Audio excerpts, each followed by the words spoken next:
Continental 1713, runway 35 left, cleared for takeoff. A commercial flight from Denver, Colorado. Damn it! Crashes on takeoff.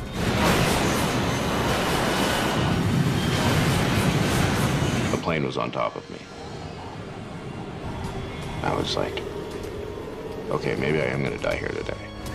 Rescuers struggle for hours in the bitter cold to free trapped passengers. We'll be there soon.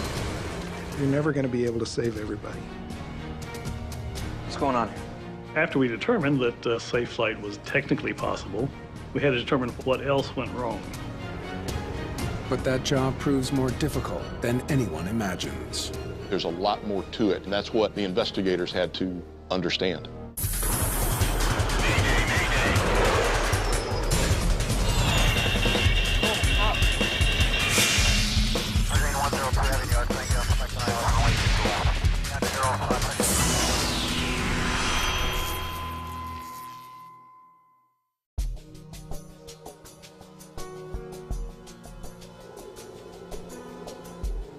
It's just past 2 in the afternoon in Denver, Colorado.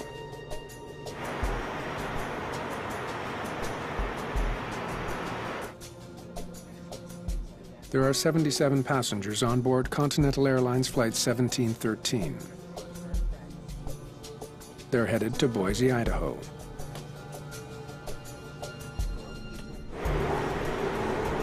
It's been snowing all morning. Controllers are busy trying to get a lineup of planes off the ground.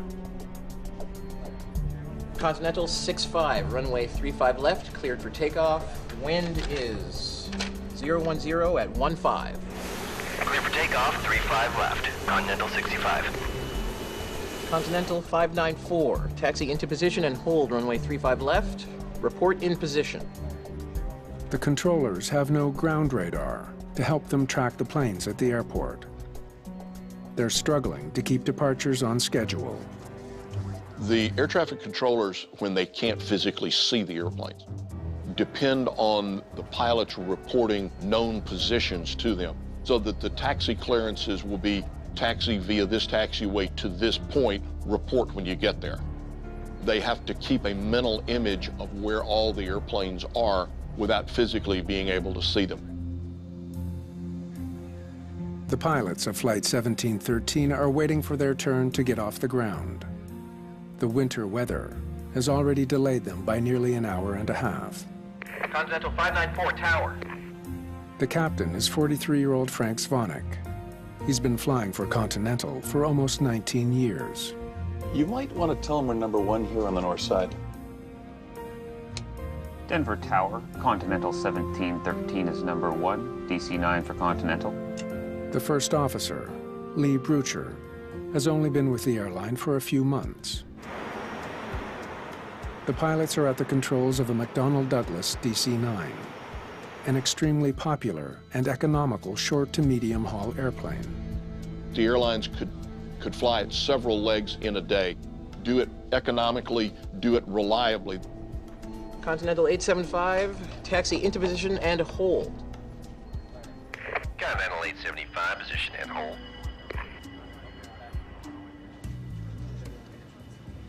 Great trip, Dad.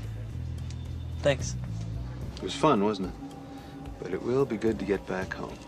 Among the passengers on the 2-hour flight to Boise are teenager Jason Kemper and his father. They're headed home. We're traveling from Nebraska, where our family farm is, back to Boise. I feel like we've been here forever. I know what you mean, buddy.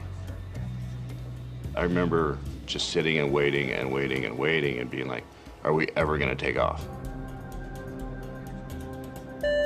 Ladies and gentlemen, we have been cleared to taxi into position and hold on the runway. We will be airborne very shortly. Flight attendants, prepare the cabin for departure. At 2:14 in the afternoon, Flight 1713 moves into takeoff position. Before takeoff, brake selector. Mission is override. Now 875 is airborne. There is a low flutter on the runway. Continental 875, thank you. For anyone who asked, there's a bit of crud on the runway. A little crud. VR speed, 145. Don't slide. The pilots set their takeoff speed, 145 knots. When there's a contaminant on the runway, be it wet snow, dry snow, or slush, they all differently affect the acceleration and the stopping capability of the airplane. Continental 1713 is in position. All right, thank you. Got the brakes on. You've got the airplane. Okay. First Officer Brucher will pilot the plane during the takeoff from Denver. Continental 1713. Runway 35 left, cleared for takeoff. Continental 1713 cleared for takeoff. Lights on. As the airplane starts to accelerate, the biggest thing is maintaining control of the airplane and keeping it on the center line. Okay, power set left and right. We got 95 knots. You hear the engines thrust up. We're finally rolling down the runway. That was the exciting part of the trip. United 227, taxi into position and hold. As Flight 1713 speeds down the runway, the controller has already turned his attention to the next flight in line. B1. All right. We, are picking up speed and then lift off. Rotate.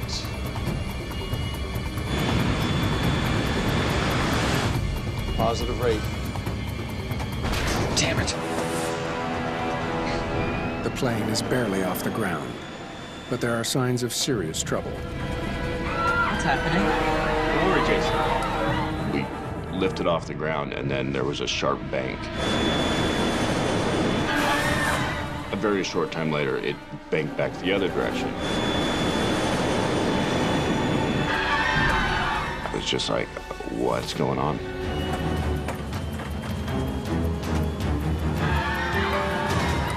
Everybody is screaming at this point. I'm just like, something's wrong.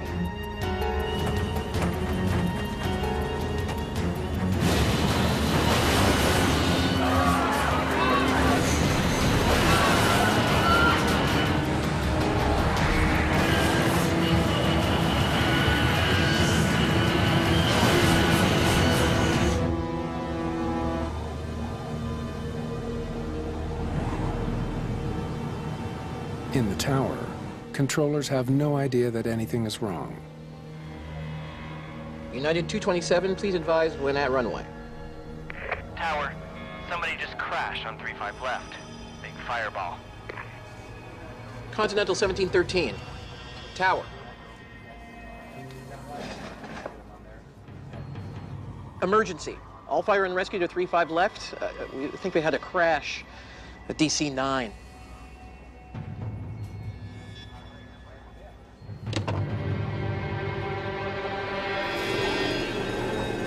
City firefighter Bob Werner is one of the first to answer the call.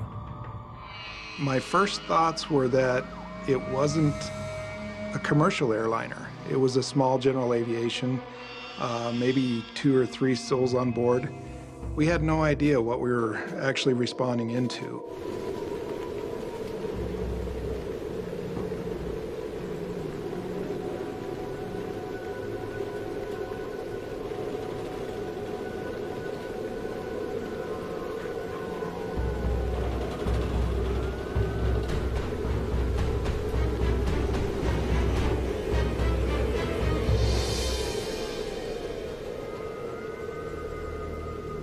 A plane was on top of me.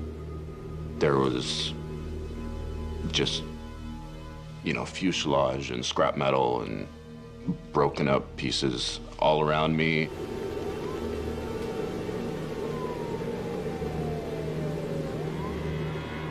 I was like, okay, maybe I am gonna die here today.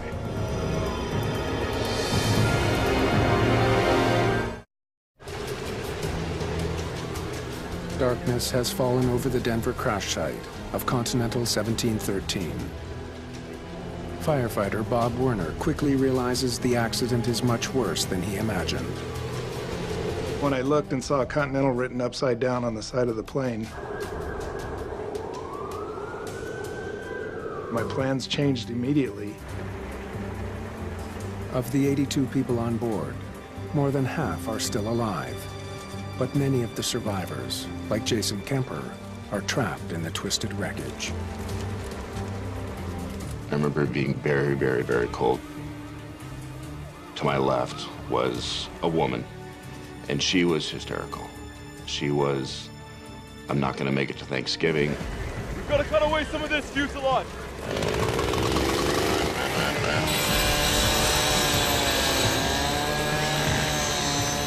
There were some victims that were able to move away from the scene.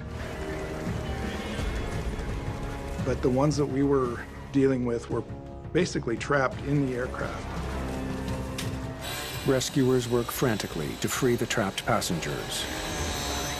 But Werner is worried about sparking a catastrophic fire.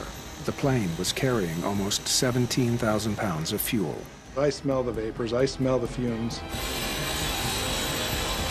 With the saw that I was using, it was throwing sparks, and I didn't want to become an ignition source.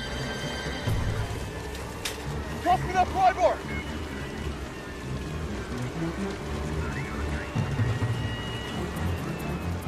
Bob Werner struggles for 5.5 hours straight, working to save lives. Stay strong! We'll be there soon!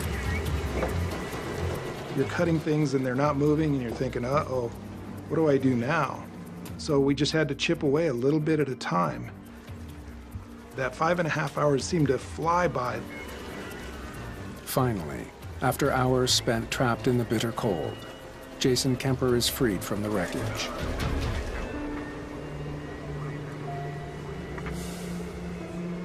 I remember the snow falling in my face, and I looked at, you know, the wreckage from outside of the wreckage for the first time.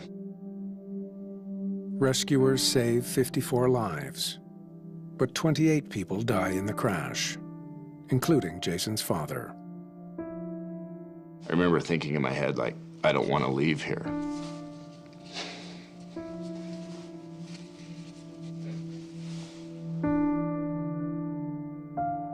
It's the worst accident ever at Stapleton International Airport. We do what we can, and we work as quickly and effectively as possible, but you're never going to be able to save everybody.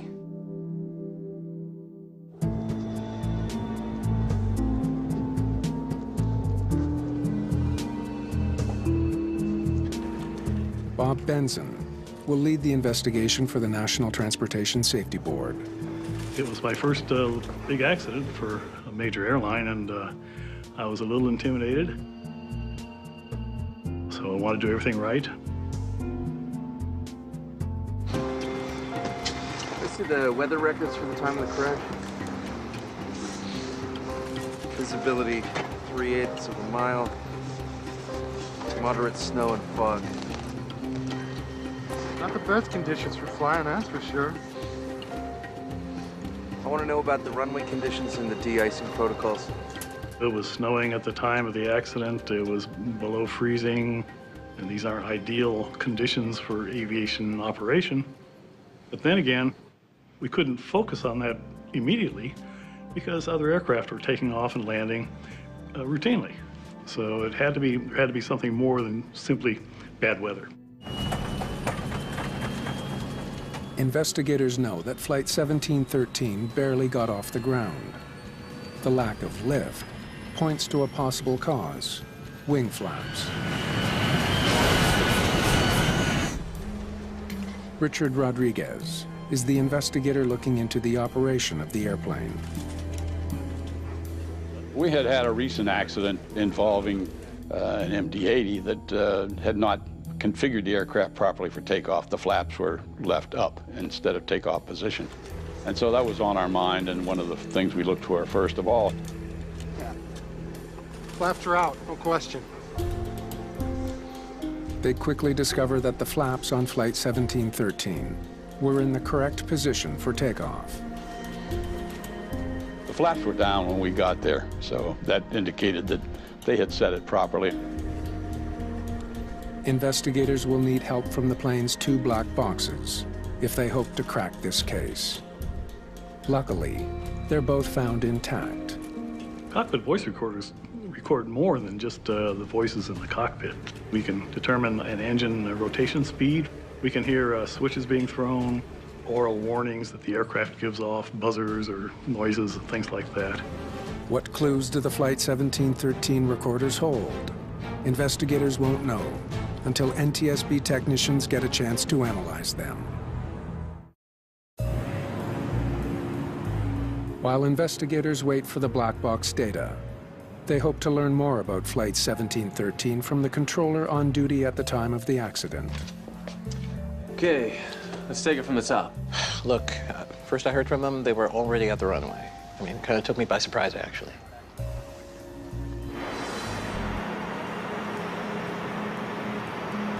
Continental 594. Tower.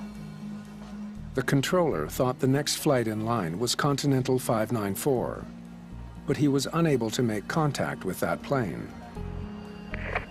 Denver Tower, the number 1 on the runway is Continental 1713. 1713. Are you an MD-80? Negative, sir. DC-9. I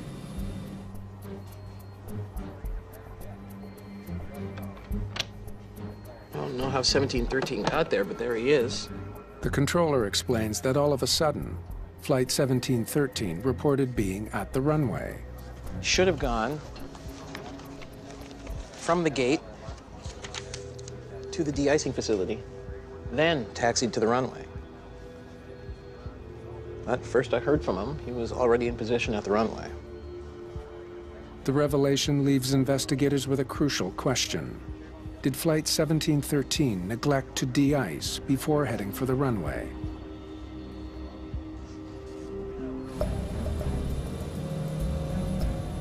Ice on the surface of a wing can be deadly. It can disrupt the wing's ability to produce lift, leading to an aerodynamic stall. That's why in winter conditions, planes must be de-iced before every takeoff. For aerodynamic reasons, you don't want that any ice adhering. It distorts the airflow and has an adverse effect on lift or the airplane's ability to fly.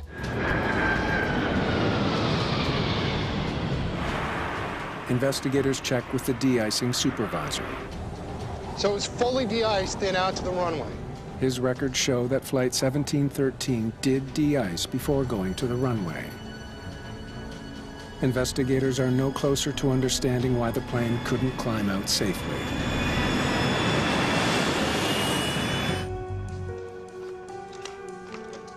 But they are very close to hearing the final moments inside the cockpit. The recording is intact. It's like going through a car wash. Unmistakably de-icing spring. In this particular case, the cockpit voice recorder even picked up the sound of de-icing fluid hitting the fuselage. The de-icing was something that I'd never seen before. You know, you see foam just getting shot all over the plane and the windows.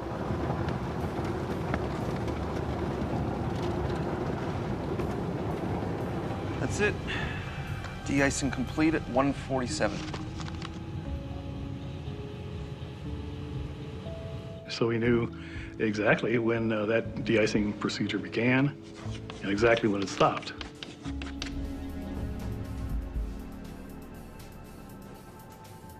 Start them both. Okay. Investigators now know exactly when the pilots restarted their engines and left the de-icing bay. They wonder if there were any other factors that could have affected the plane before takeoff. Stapleton was down to 2 runways. 35 left for takeoffs, 35 right for landings. They consider the layout of the Denver airport. the two runways were only 1,600 feet apart. They were able to use one side for arrivals and one side for departures, and that let the flow run as well as it could, considering the weather. Let's see who was landing beside our plane.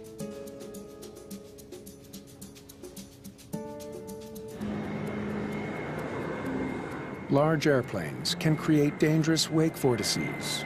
Swirling winds coming off the wingtips can travel great distances. How far depends on the weight of the plane and the weather conditions. Investigators now wonder, did a powerful vortex from another plane upset Flight 1713 just as it was attempting to take off?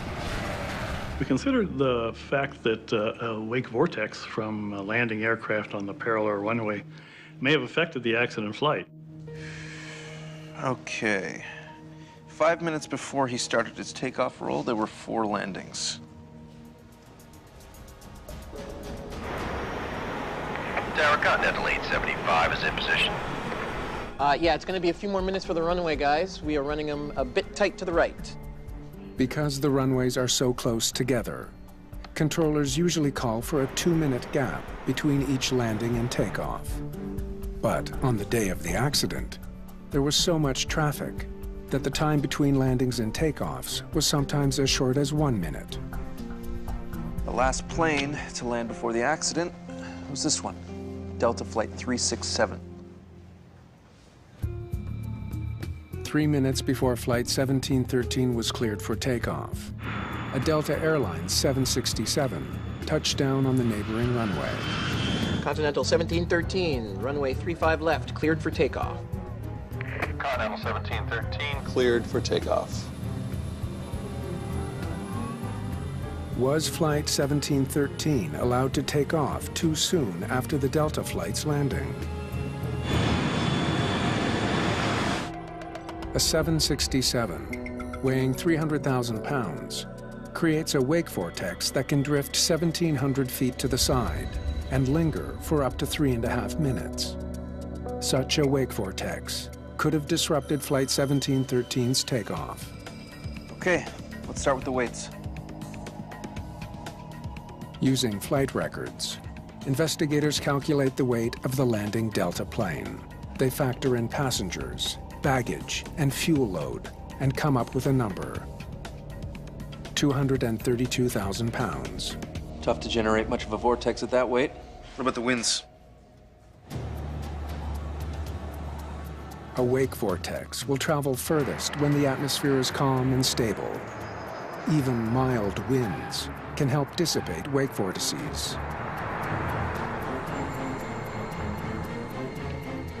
Moderate snow, winds gusting to 17 knots. Based on the weather reports at Stapleton Airport, investigators calculate the distance a wake vortex could have traveled. There's no way a vortex traveled 1,600 feet that day. In the end, when we took everything into consideration, wind speeds, wind direction, aircraft weights, et cetera, the wake vortex encounter simply could not have occurred. What doomed Continental Flight 1713 is still a mystery.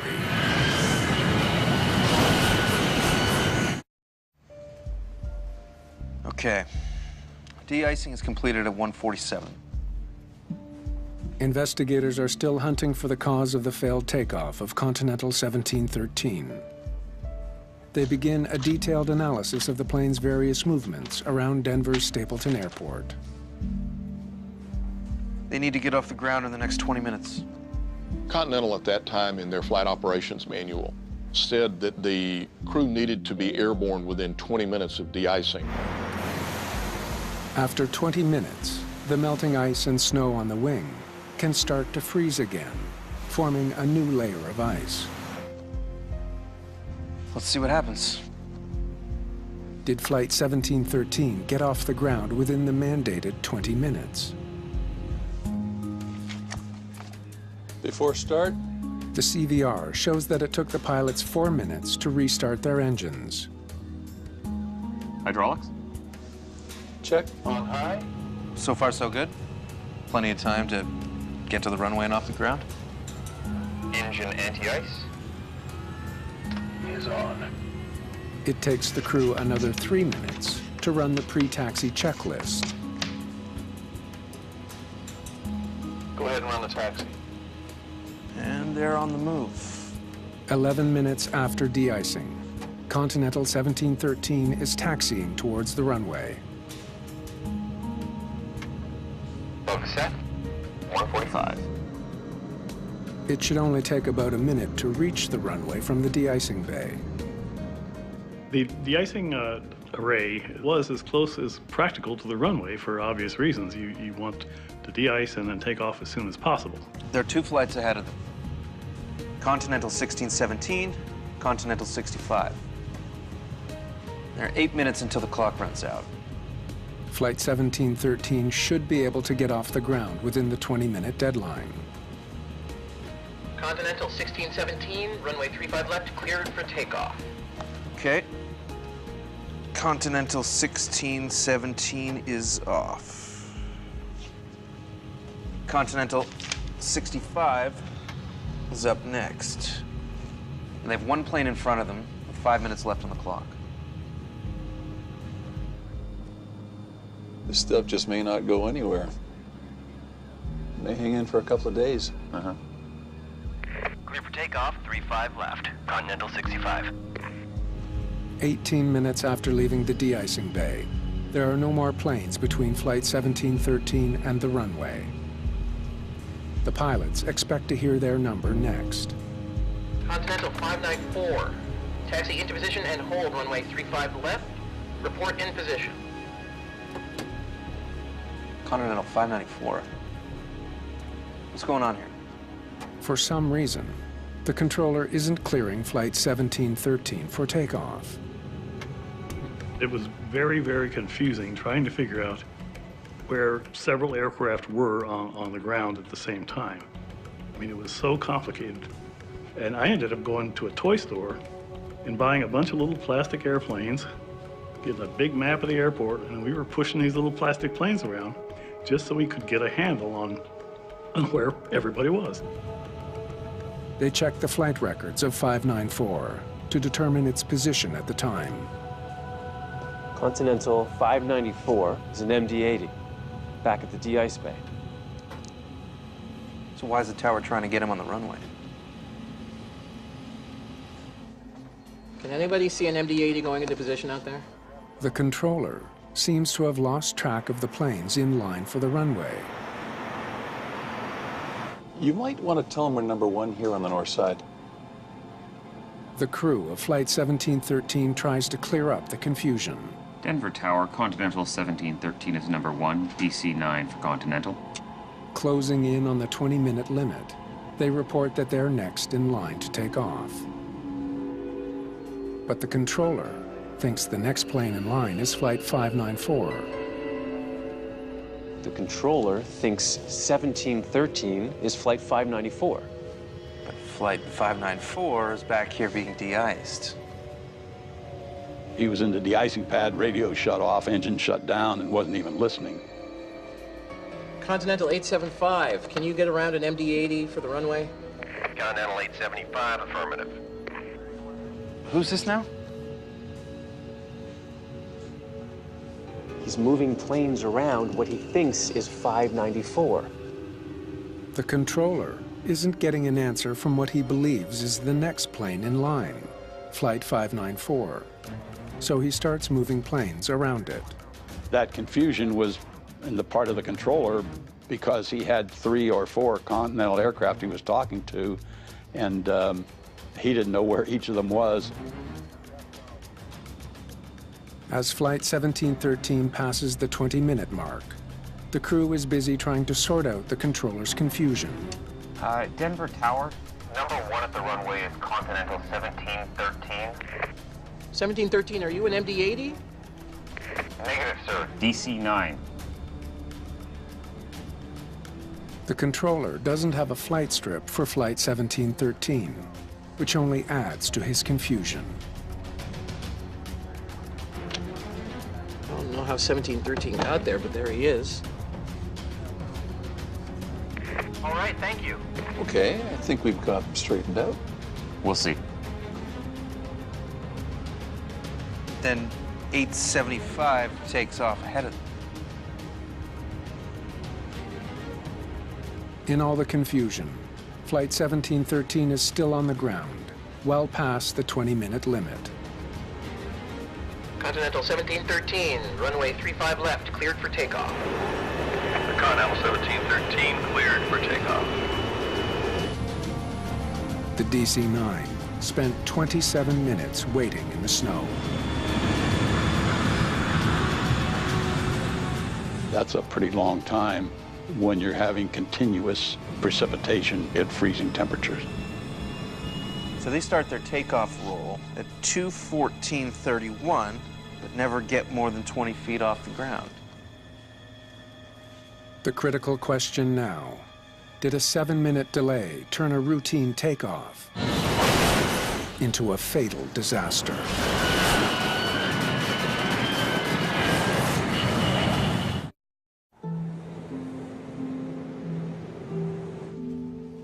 Investigators need to know how much snow could have accumulated on Flight 1713's wings after de-icing. Passengers say they saw patches of ice on the wings while they were waiting to take off.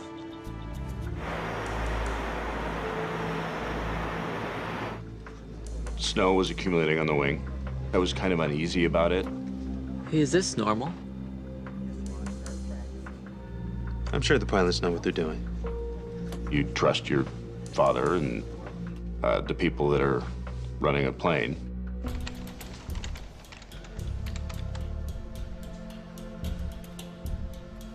Okay, what do we have between 147 and 214? We had to look at the amount of precipitation that was falling, the rate that it was accumulating on airplanes. They study data from the National Weather Service. Less than 1/3 of an inch of snow? You print that up for me? Investigators now need to figure out how much of that snow could have turned into ice on the wings of the DC-9. The de-icing solution is supposed to melt the snow accumulating on the plane's wings. But if it's cold enough, that melted snow can dilute the solution and then refreeze as ice. 28 degrees. It's cold enough for water to freeze. Benson calculates exactly how much ice accumulated on the wings in the 27 minutes before takeoff. Melt 0.292 inches of snow, and you get 0.036 inches of water. That can't be enough to bring down a DC-9, can it?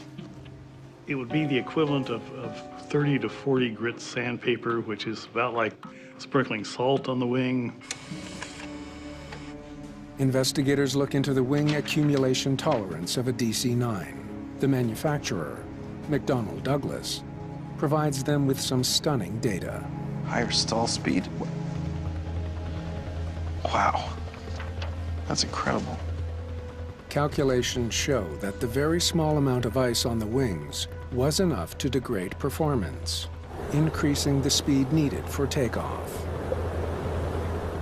When I found out that just the equivalent of 30 grit sandpaper of contamination on the wing can degrade the performance by a good 20 knots, that's significant. And so I was kind of shocked.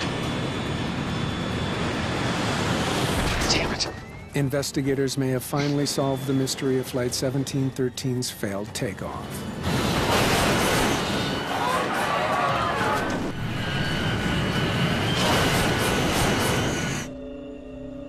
They turn to the flight data, looking for confirmation that ice contamination caused a fatal stall. Wait a minute. Look at this. But right away, they spot something that suggests there is more to it than just ice. The plane sped past the target takeoff speed of 145 knots. They kept accelerating to 165 right before the crash.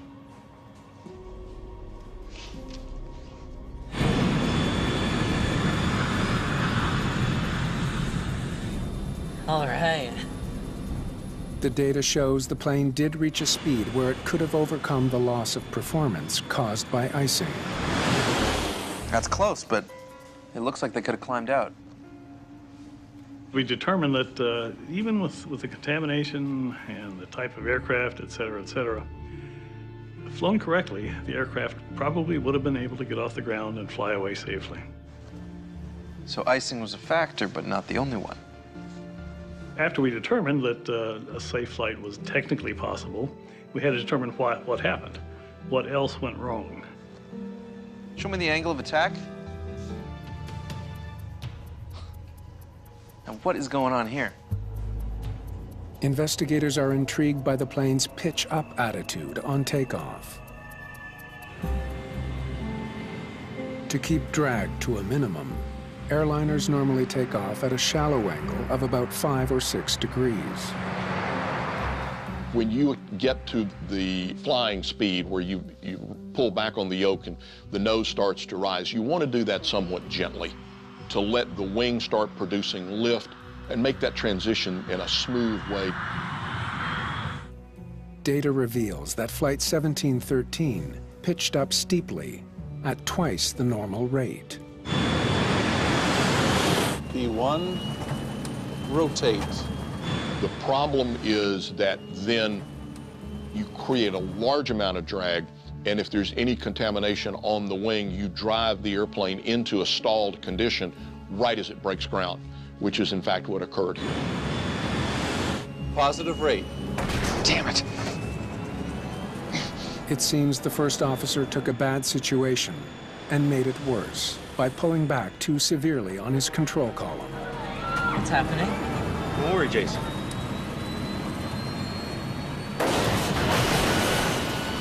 How a trained pilot could make such a lethal mistake is the next important question. Once we determined that the rotation rate and the degrees that the aircraft attained very quickly on rotation were so high, we needed to try to figure out why.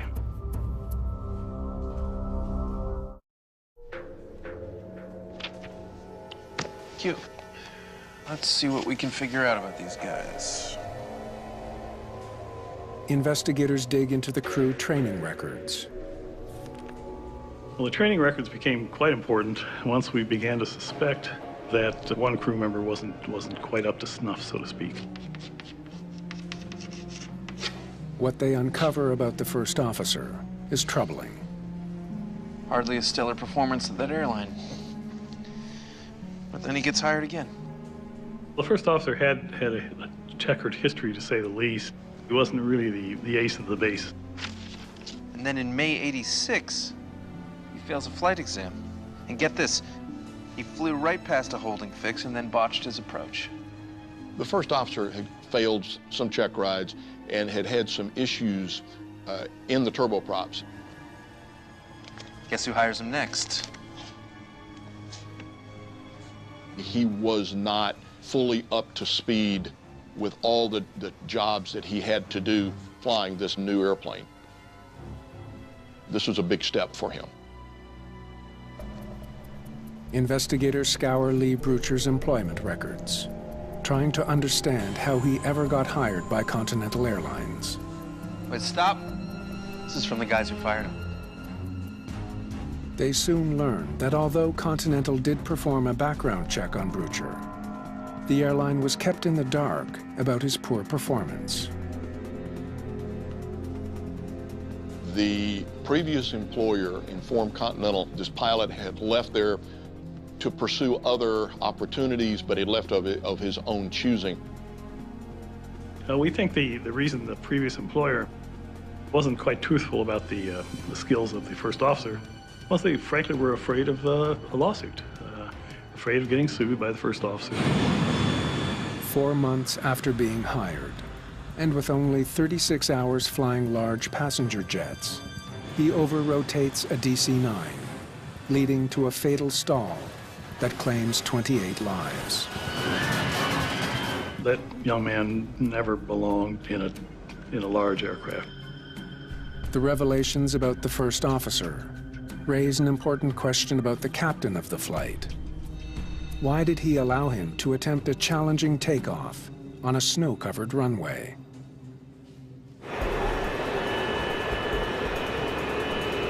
You've got the airplane. Okay. Continental 1713, runway 35 left, cleared for takeoff. Cleared for takeoff, Continental 1713. Investigators learned that Frank Zvonek had been with the airline for almost 19 years, but he'd only been a captain for less than a month. To make matters worse, the two pilots had never before flown together, and neither one had ever flown a DC-9 in icing conditions. It was just a bad combination from the get-go.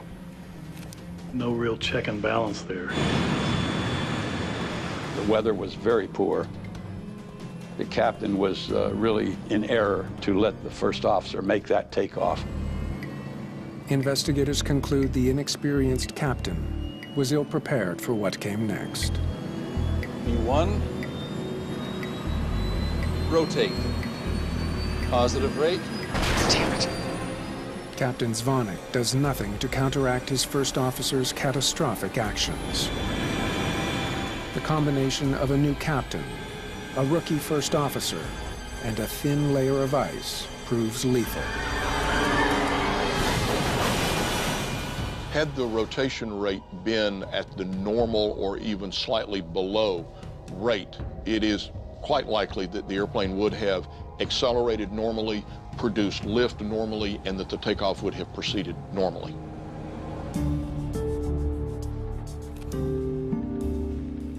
Investigators are left with one final mystery to solve. Denver Tower, number 1 at the runway is Continental 1713. 1713, are you an MD-80? Negative, sir. DC-9. The delay in getting Flight 1713 off the ground was a critical factor in the crash. Why didn't the controller know there was a DC-9 waiting at the foot of the runway?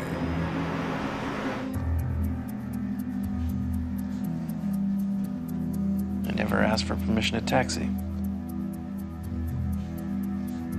Continental 1713 at Delta 18, going to Boise. Continental 1713, clear to Boise. Okay, ready to push. Investigators discover that the pilots began taxiing to the de-ice bay without proper clearance, creating confusion for the controllers. From that point on, no one had a clear picture of the plane's whereabouts.